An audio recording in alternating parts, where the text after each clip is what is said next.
El día de la graduación de mi hijo, desperté calva. No era una pesadilla, no era una enfermedad, no fue una decisión mía. Al tocar mi cabeza esa mañana, mis dedos no encontraron el cabello largo y plateado que había cuidado con esmero durante años, solo piel áspera, desnuda, con mechones mal cortados. Mi primer pensamiento fue que estaba perdiendo la razón. Mi segundo pensamiento fue que alguien me lo había hecho. Y lo peor de todo, sabía exactamente quién. Yo me llamo Ernestina, tengo 67 años. Soy viuda desde hace 22. Crié sola a mi hijo, Mateo, desde que tenía apenas 5. Lo hice todo con amor, con sacrificio. Pero ese día, parada frente al espejo de mi habitación, sintiendo el frío sobre el cráneo, entendí algo que nunca quise aceptar. Mi hijo ya no me miraba como su madre. Me miraba como una molestia. Y su esposa, Renata, bueno, ella ni siquiera se molestaba en ocultar el desprecio. Eran las 6:17 de la mañana cuando vi mi reflejo. Me había despertado por el canto de los pájaros y una extraña sensación de frío en el cuello. Me levanté y caminé al baño como todos los días, sin prender la luz. Pero al verme en el espejo, mi cuerpo se congeló. El aire se volvió espeso, difícil de tragar. Mi cabello, ese que me caía por los hombros y que tanto cuidé con aceites y mascarillas naturales, ya no estaba. Cortado en zigzag, como si alguien hubiera usado tijeras de cocina, con desprecio. Toqué mi cabeza una y otra vez, pensando que tal vez era una pesadilla. Pero no, no lo era. Estaba despierta, bien despierta. Quise gritar, pero algo dentro de mí me pidió calma. Me senté al borde de la cama, tratando de entender cómo había pasado. Nadie más tenía llave de mi casa, excepto ellos. Mateo y Renata se habían quedado a dormir después de la cena familiar la noche anterior. Fue mi forma de celebrar su logro. Mi hijo se graduaba como ingeniero, algo que soñé para él desde que era niño. Yo había hecho pozole, pastel de 3 leches, hasta mandé a poner un letrero con su nombre. Todo era alegría, o eso creía yo. Llamé a Mateo con las manos temblorosas. Me contestó con voz adormilada. Le dije, hijo, me cortaron el cabello. ¿Qué? ¿Cómo que te cortaron el cabello?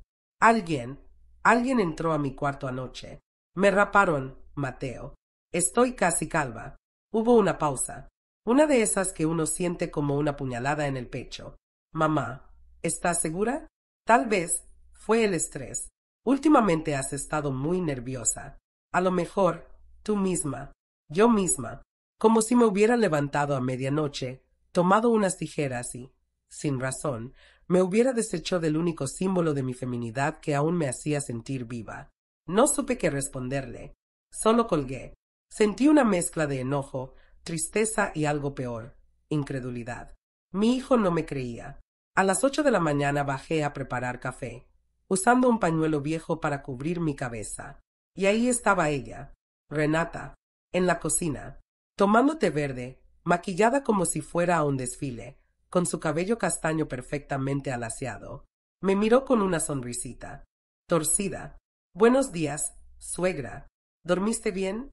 Yo no respondí. Caminé directo a la cafetera. Mis manos temblaban. Ella se acercó por detrás. ¿Qué te pasó en el cabello? Ay, no. ¿Te estás enfermando? Pobrecita, eso a veces pasa con la edad.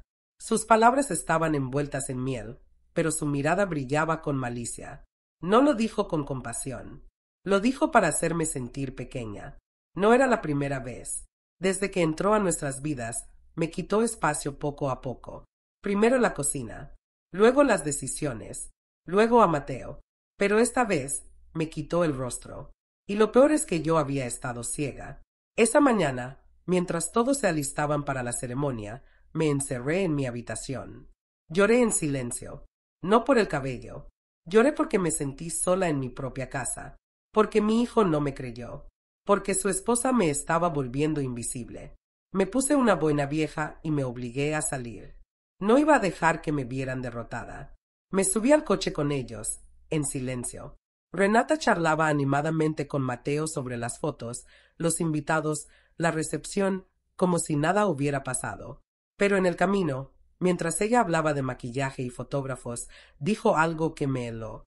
Mi mamá dice que para las fotos es mejor que nadie la opaque, que todos se vean discretos. Tú sabes, Mateo, hay personas mayores que no entienden que ya no es su momento. Mateo solo asintió. Ni siquiera me miró. Yo lo miré por el espejo retrovisor. Su perfil ya no era el del niño que crié. Era el de un hombre que ya no me conocía, que había elegido a alguien más. Y mientras me sentaba sola en la parte trasera del auditorio, con mi boina cubriendo lo que quedaba de mí, escuché a un primo murmurar: ¿Supiste que Ernestina ya no está bien? Dicen que se anda arrancando el cabello. Pobre mujer, qué duro envejecer así. No respondí, no lloré, solo cerré los ojos y supe que me estaban enterrando en vida. Pero lo que nadie sabía es que yo tenía algo guardado, algo que cambiaría todo, y lo iba a usar, muy pronto. La frase que Renata soltó en el coche se me clavó como una espina detrás del pecho. Hay personas mayores que no entienden que ya no es su momento. Lo dijo con esa voz dulzona, como quien lanza veneno envuelto en azúcar. Y Mateo, mi hijo, no solo no la corrigió, sino que asintió, como si estuviera de acuerdo. En ese instante, entendí que no era bienvenida, que ya no me veían como parte de su presente, mucho menos de su futuro. Para ellos, yo era solo una sombra estorbando en sus fotografías. La ceremonia fue larga. Aplausos, discursos, diplomas. A cada rato, el fotógrafo pasaba cerca y yo me inclinaba hacia atrás, intentando esconderme, deseando no aparecer en las imágenes. No por vergüenza propia, sino porque intuía que era eso lo que ellos querían, que no existiera. En un momento, vi como Renata susurraba algo al oído de Mateo mientras señalaba hacia mí. Él miró de reojo y luego apartó la vista. Me dolió más de lo que debería. No sabía si quería gritar, salir corriendo o simplemente desaparecer. Cuando terminó la ceremonia, todos se acercaron a Mateo para felicitarlo. Familiares, amigos, conocidos. Yo me acerqué con timidez, aún con la boina puesta. Quise abrazarlo, decirle lo orgullosa que estaba, pero antes de que pudiera hacerlo, Renata se interpuso entre nosotros. Le dio un beso largo, sonrió para las cámaras y me empujó hacia un costado, sin siquiera tocarme, como si fuera una desconocida. ¡Ay, suegra! Cuidado. Está tomando fotos el primo Oscar. No se meta, ¿sí? No me meta. En la vida de mi hijo, en su gran día, el que yo ayudé a construir con cada turno extra, cada noche sin dormir, cada comida que me salté para que él pudiera tener un uniforme nuevo, una beca, una oportunidad. Ese comentario me dejó helada. Me aparté, sin decir una palabra. Me fui al rincón donde estaban sentadas las tías lejanas y las viejas amigas de mi hermana. Una de ellas, Rosario, me miró con ternura y preguntó en voz baja: ¿Estás bien, Ernestina? ¿Y tu cabello? Le mentí. Le dije que me lo corté por gusto, que ya me molestaba el calor, que quería un cambio, pero ella me miró a los ojos y no me creyó. No dijo nada, solo me apretó la mano. Fue el único gesto humano que recibí ese día. Después vino la recepción. Rentaron un salón elegante, decorado con luces cálidas y flores caras. Renata se encargó de todo. Nada en ese lugar me representaba. No había fotos de nuestra familia, ni platos tradicionales, ni recuerdos de dónde venimos. Todo era modernidad y apariencias. Hasta el pastel tenía el nombre de Mateo escrito con letras doradas, pero no decía nada de su madre. Ni una mención, ni una palabra. Me sentaron lejos, en una mesa apartada, junto a personas que apenas conocía. Mientras comía en silencio, escuché risas en la mesa principal. Renata contaba algo con emoción, y varios invitados se reían. Me incliné un poco para escuchar, y entonces la escuché decir, con su voz fuerte y clara: No, no, en serio, la señora jura que alguien le cortó el pelo en la noche. Ya la estamos observando. A veces dice cosas raras. Mateo está muy preocupado. No queremos que empeore. El grupo estalló en carcajadas. Una mujer comentó: Eso pasa a ciertas edades. Mi mamá también empezó así, con delirios. Luego ya ni nos reconocía. Renata fingió ponerse seria, pero luego rió otra vez. Es que se pone muy dramática. Casi hace un escándalo esta mañana.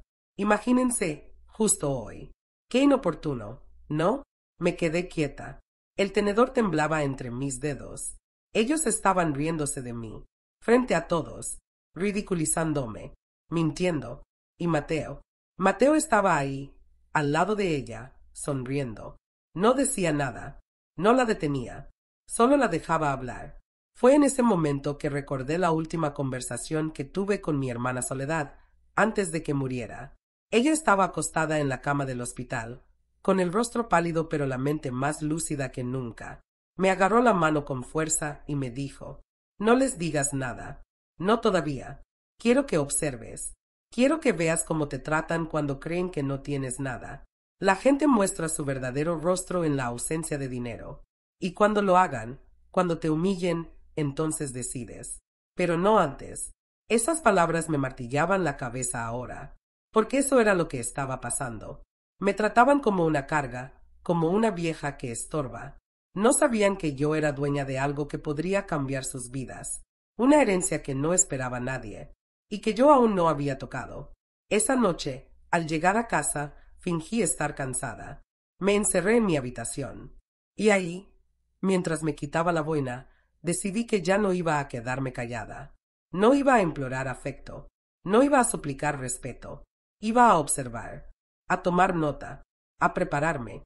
Pero antes necesitaba estar segura. Y así, revisando la casa en silencio, encontré algo en la basura del baño de visitas. Algo que no debería haber estado ahí. Algo que lo cambiaría todo. Lo que encontré esa noche en la basura no era grande ni brillante. No era algo que gritaras al mundo. Era algo mucho peor. Era evidencia. Prueba de que no me estaba volviendo loca. Prueba de que todo lo que sospechaba tenía fundamento.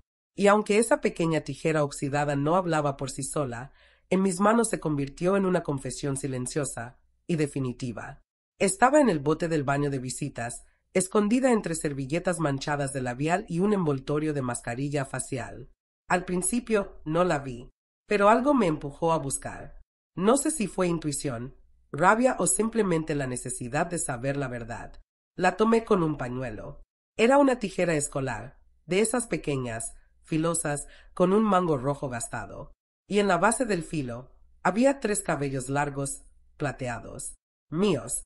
Me senté en el borde de la tina y los dedos me empezaron a temblar. No de miedo, de certeza. Ya no era solo una sospecha. Alguien había entrado a mi cuarto mientras dormía. Alguien me había cortado el cabello. Alguien que vivía bajo mi techo, que se sentaba en mi mesa, que me sonreía con una sonrisa de serpiente. Renata. Esa noche no dormí. Me quedé en la sala, en la oscuridad, con la tijera envuelta en una servilleta, guardada en una bolsa de plástico. No sabía qué hacer con ella. Parte de mí quería ir a despertar a Mateo y gritarle todo.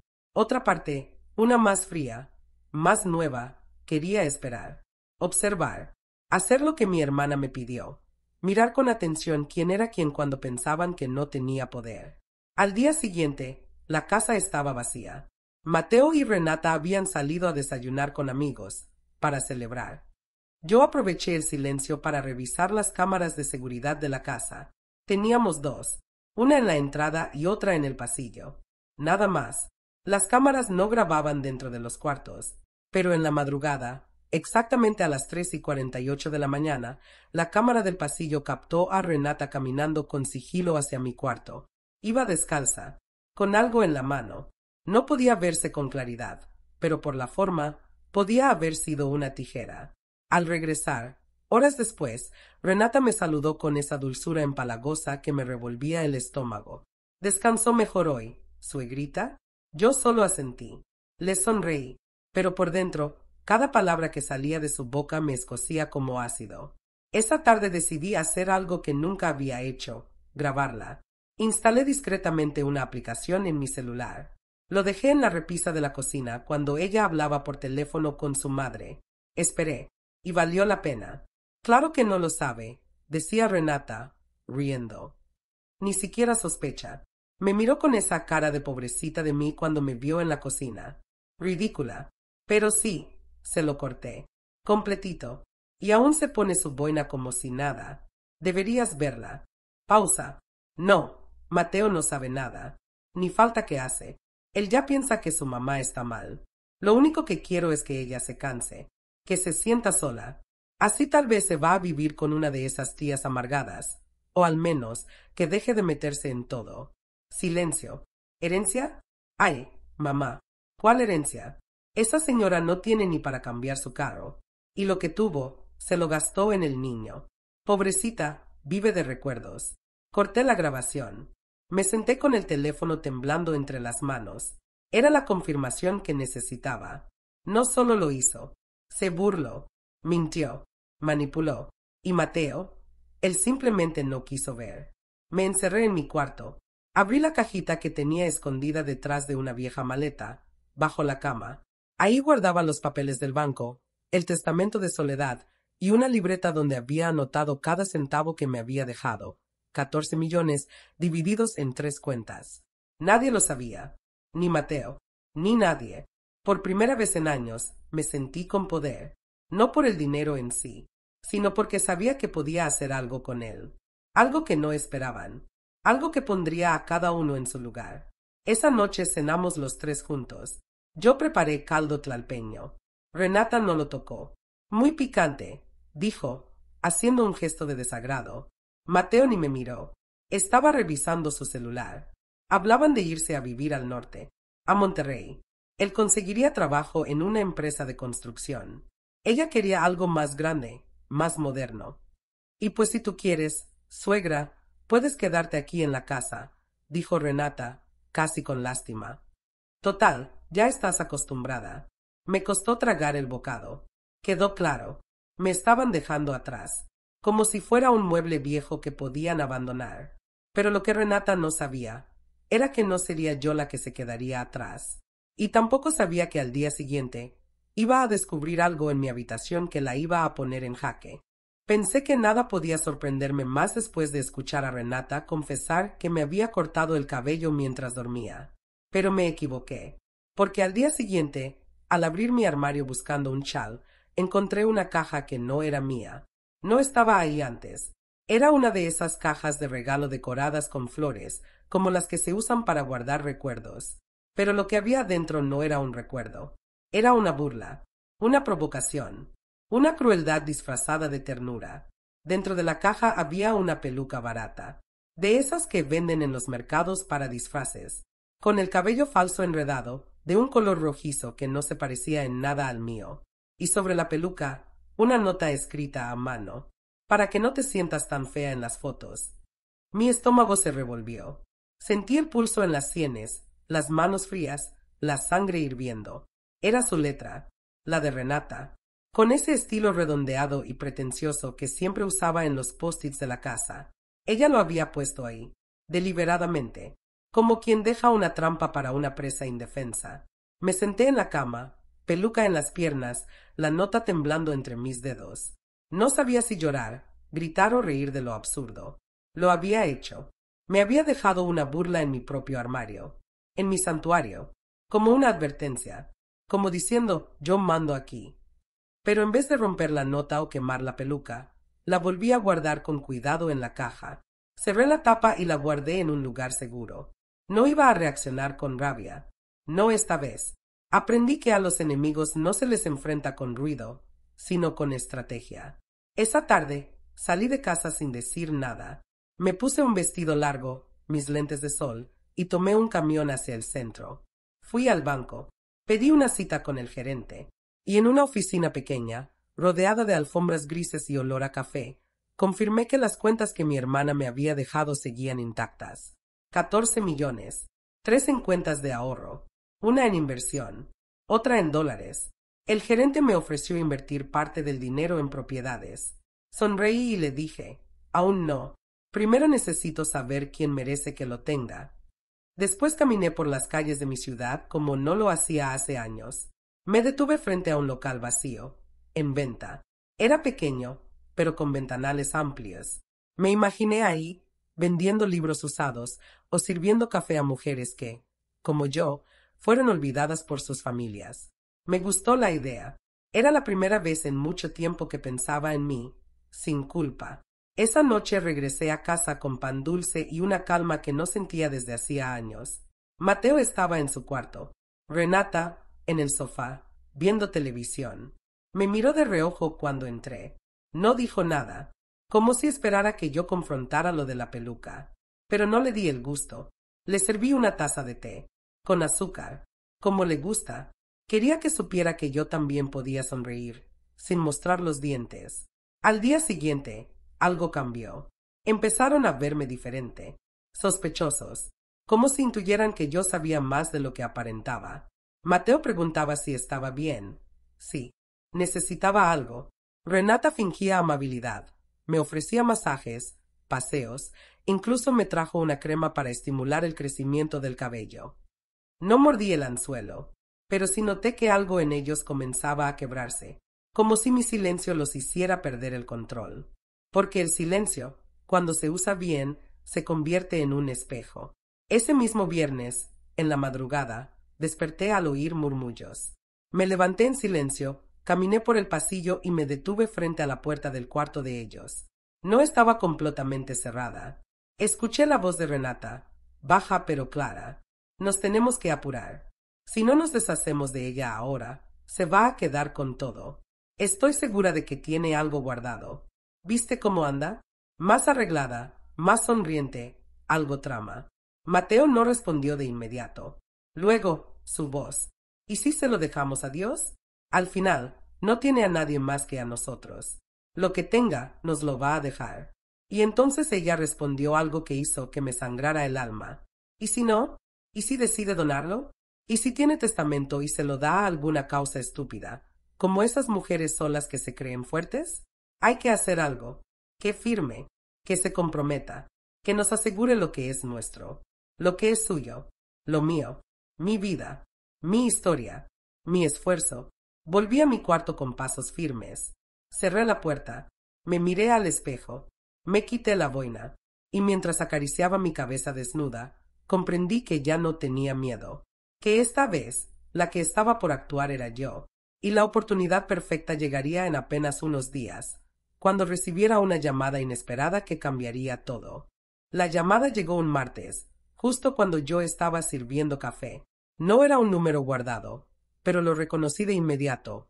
Era de una de las pocas personas que todavía me hablaban con cariño, sin pedir nada a cambio. Leticia, mi prima de León, con quien solía intercambiar cartas y recetas por WhatsApp. Ella no sabía nada de lo que estaba pasando, pero en su voz escuché algo que me heló el alma. Tía Ernestina, discúlpame que me meta, pero ¿es cierto que Mateo y Renata están buscando asesoría legal para que les transfieras la casa? Me quedé en silencio unos segundos. El café se me derramó sobre la mesa, pero no lo noté. ¿Cómo sabes eso? Pregunté, con voz tensa. Una amiga mía trabaja en una notaría de allá, cerca de tu colonia. Dice que Renata pasó por ahí con unos papeles, preguntando si era posible que una suegra firmara un poder irrevocable por voluntad familiar. Y la descripción, pues, eras tú, tía. Colgué la llamada en silencio, no porque dudara de Leticia, sino porque necesitaba espacio para procesar lo que ya era evidente. No solo me despreciaban, no solo se burlaban de mí, querían dejarme sin nada, despojarme poco a poco, como si yo ya no tuviera uso, como si fuera una vieja inútil que estorba en su camino hacia una vida cómoda. Subí las escaleras sin apuro, abrí la caja con mis papeles, toqué cada documento como si fueran parte de mí, mi testamento actualizado, las copias de las cuentas, mi identificación, todo seguía ahí, guardado, protegido, pero el peligro ya no era que descubrieran lo que tenía. El peligro era que siguieran creyendo que podían manipularme. Esa noche me senté a cenar con ellos. Preparé enchiladas verdes con queso fresco. Mateo comió con entusiasmo. Renata se sirvió poco, y entre bocado y bocado lanzó la trampa. Suegra, justo estábamos hablando de ti. ¿Has pensado en hacer un poder legal? Ya sabes, para que en caso de que pase algo, alguien pueda ayudarte con los trámites, los pagos, esas cosas que luego son tan difíciles con la edad. La miré fijamente.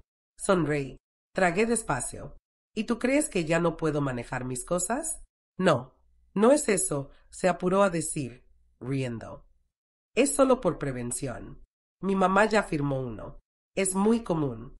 Mateo y yo podríamos ayudarte con todo. Con mucho gusto. Mateo no dijo nada. Solo miraba su plato. ¿Y si me pasa algo? Dije, inclinándome hacia ella. ¿Tú te encargarías de mis decisiones? Claro, respondió, como si fuera una obviedad. Lo haríamos con mucho amor.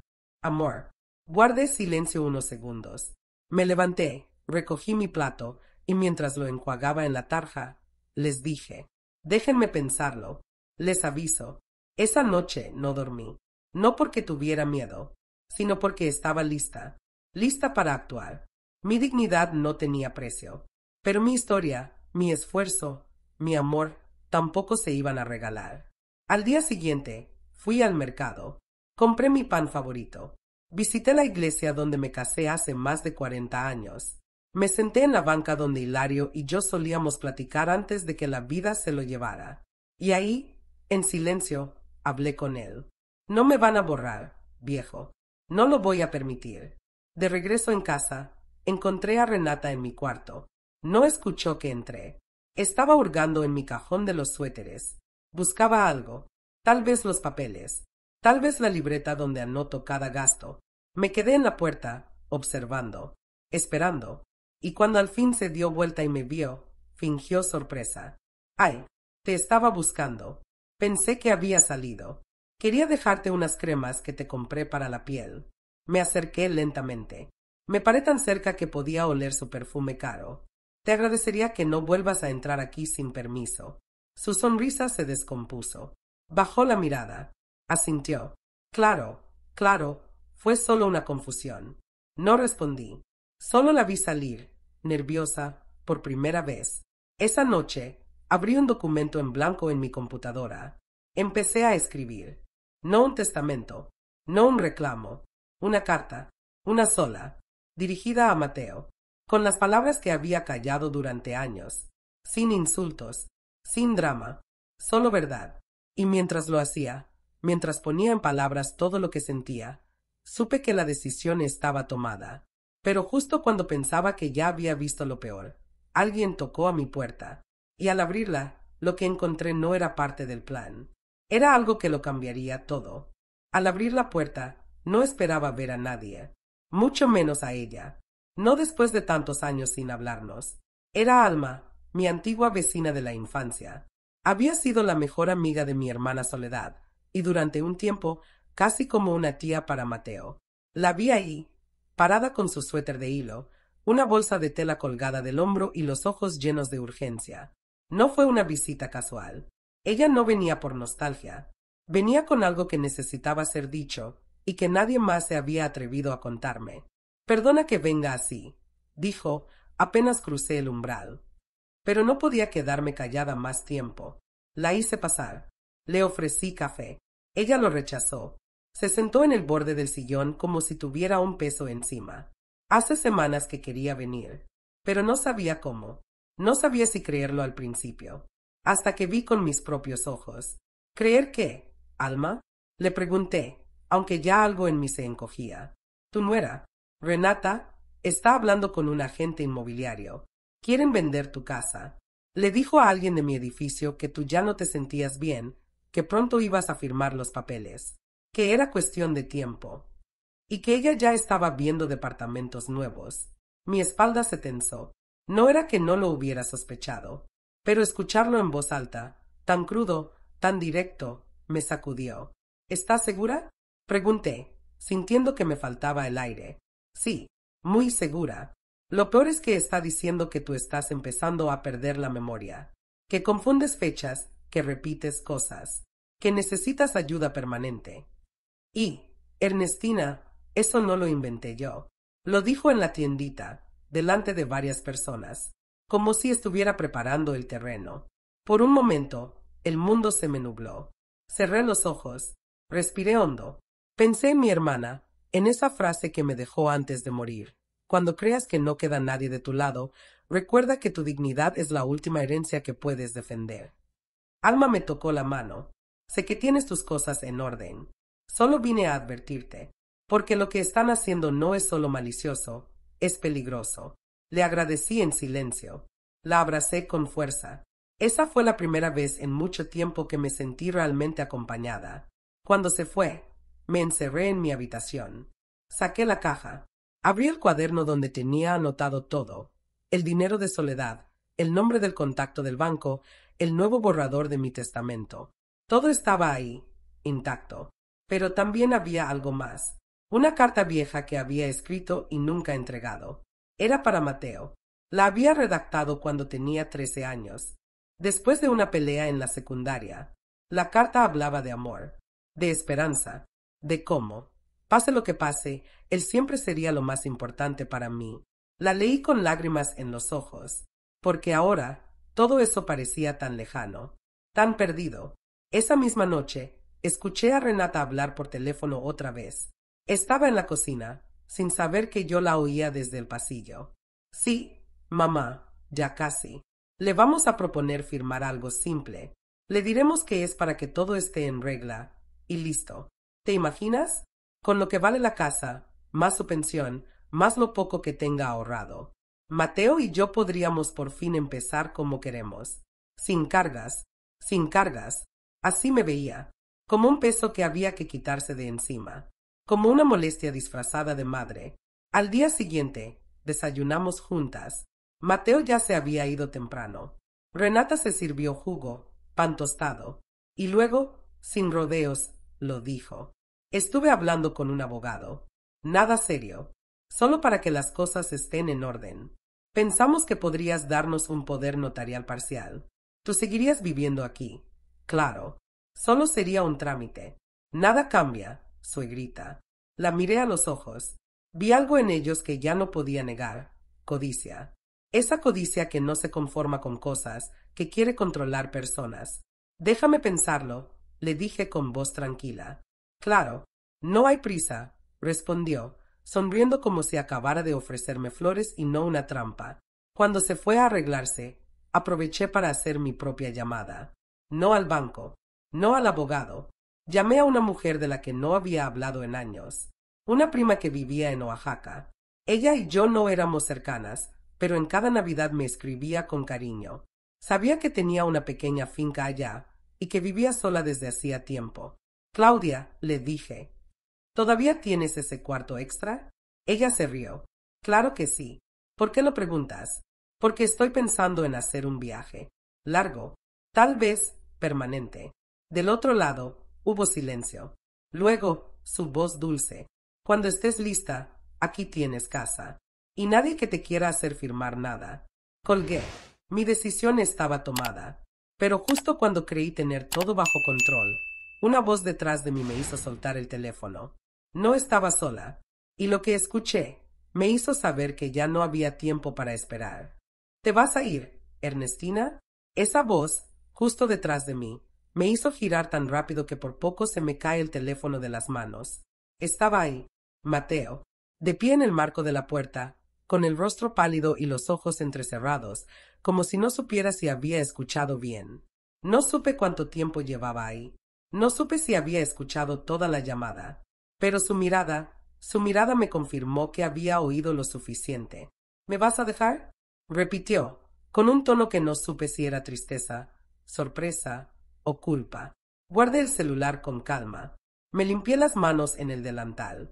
Lo miré con una serenidad que no sentía, pero que había aprendido a sostener como una armadura. No te voy a dejar, Mateo. Me estoy yendo, porque ustedes ya me soltaron hace rato.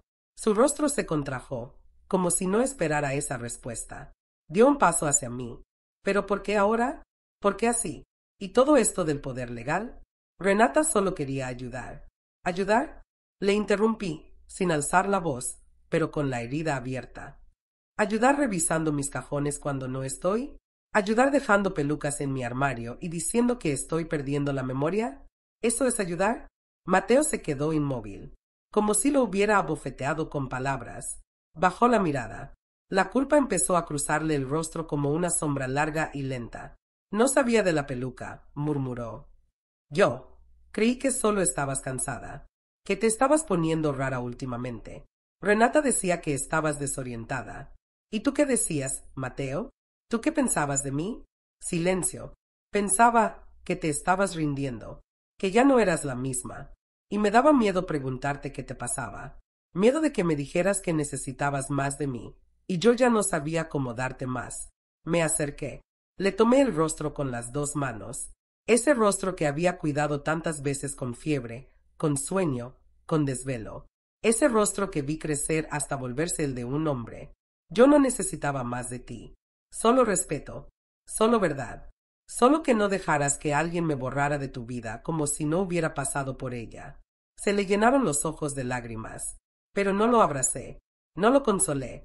Porque por primera vez en mucho tiempo, esas lágrimas no me pertenecían. Eran suyas. Eran por él. Por lo que había permitido. Por lo que no había querido ver. ¿Y qué vas a hacer? Preguntó en voz baja. ¿A dónde vas? A vivir. A respirar. A dejar de pedir permiso para existir. Mateo se quedó ahí, quieto. No intentó detenerme. No me pidió que me quedara. Tal vez porque en el fondo sabía que ya era tarde. Esa noche empecé a empacar. No muchas cosas. Lo justo.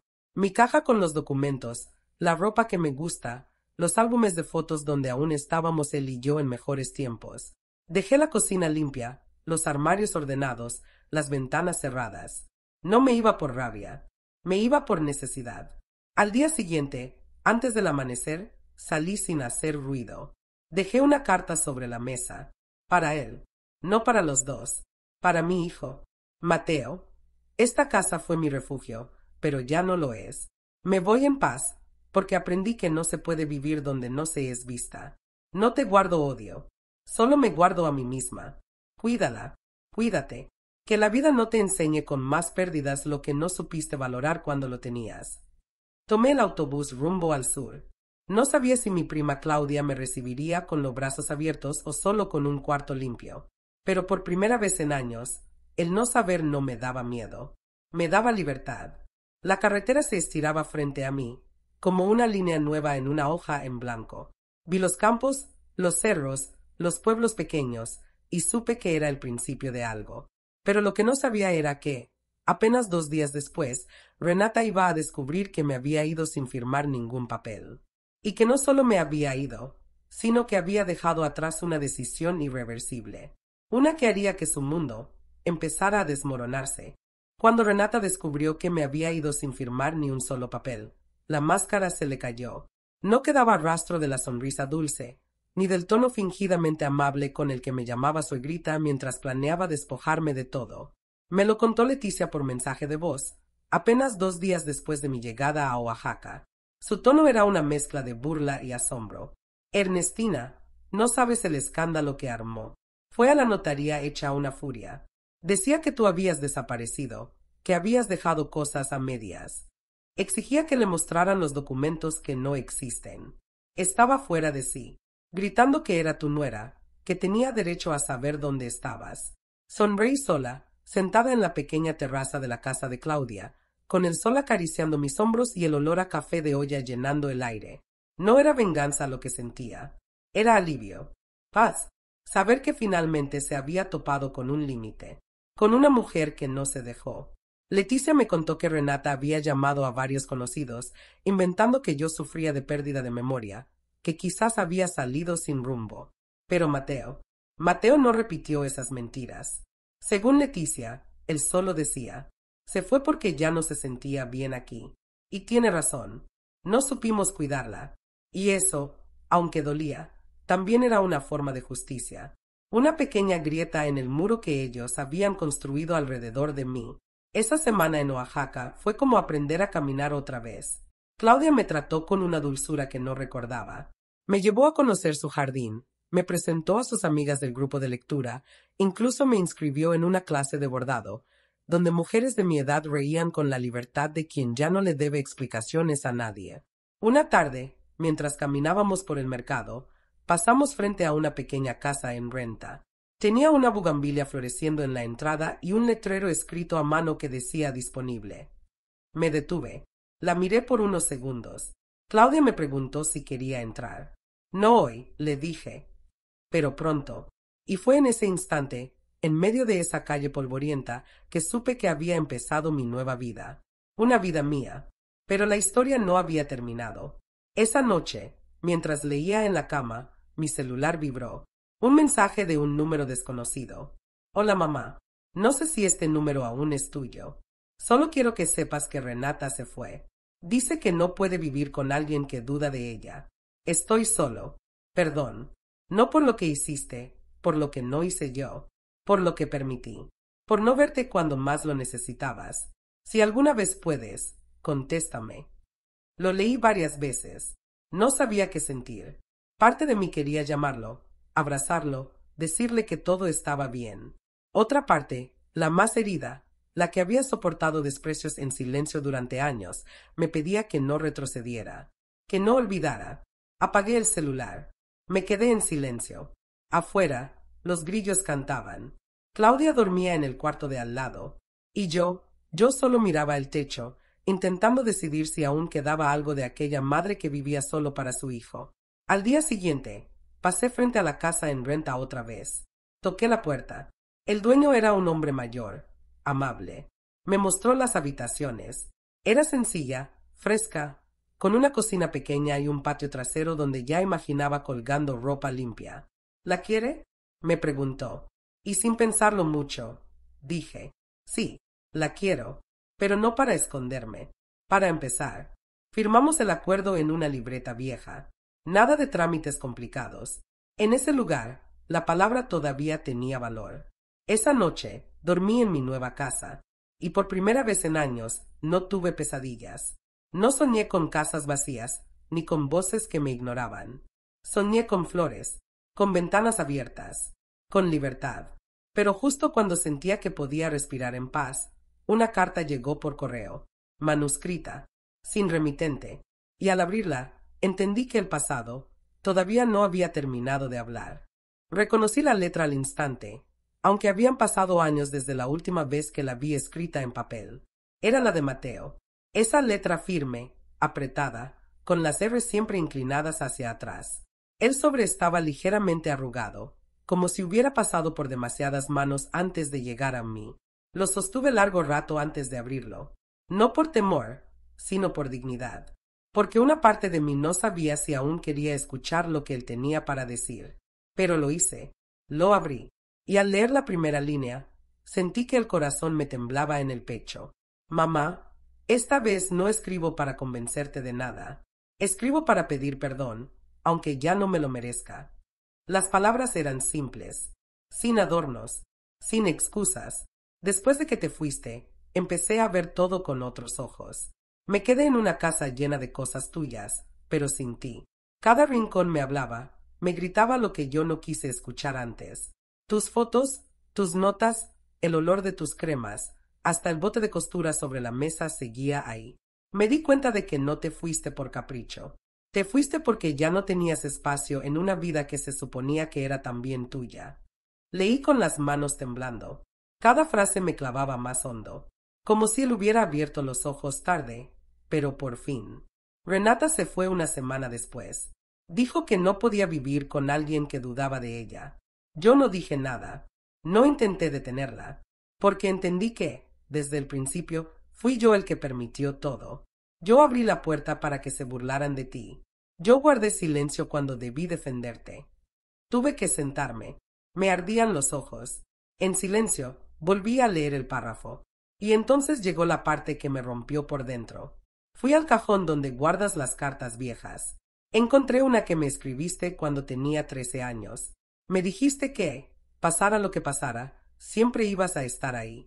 Que yo era tu alegría, tu orgullo, tu lucha. No sé en qué momento dejé de merecer ese amor, mamá, pero te juro que lo extraño. La carta terminó con una sola línea, escrita con tinta corrida. Si alguna vez decides volver a abrirme la puerta, estaré esperando, como el niño que alguna vez fuiste capaz de hacer sentir invencible. No lloré al terminarla, no de tristeza, al menos. Lloré porque había algo en esas palabras que me regresó a los días en que yo era su todo, cuando aún me tomaba de la mano para cruzar la calle, cuando bastaba mi voz para alejarle los miedos. Lloré por la madre que fui, y por el hijo que tal vez aún quedaba detrás de tanto silencio. Pasé el resto del día en calma. Caminé al atardecer por las calles polvorientas de Oaxaca. Saludé a las vecinas, compré pan de yema, me senté en la banqueta a ver a los niños jugar. Mi vida era otra, pero ese hilo invisible que me unía a Mateo aún no estaba del todo roto. Esa noche escribí una carta, no larga, no sentimental, pero honesta. Le agradecí por escribirme.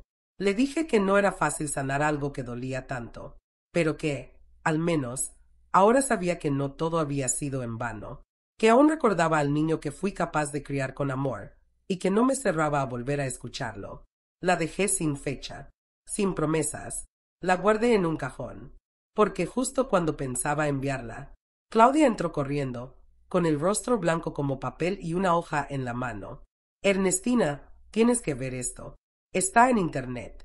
Le quité el papel, y al leer lo que decía, supe que todo estaba a punto de volverse público. Muy público.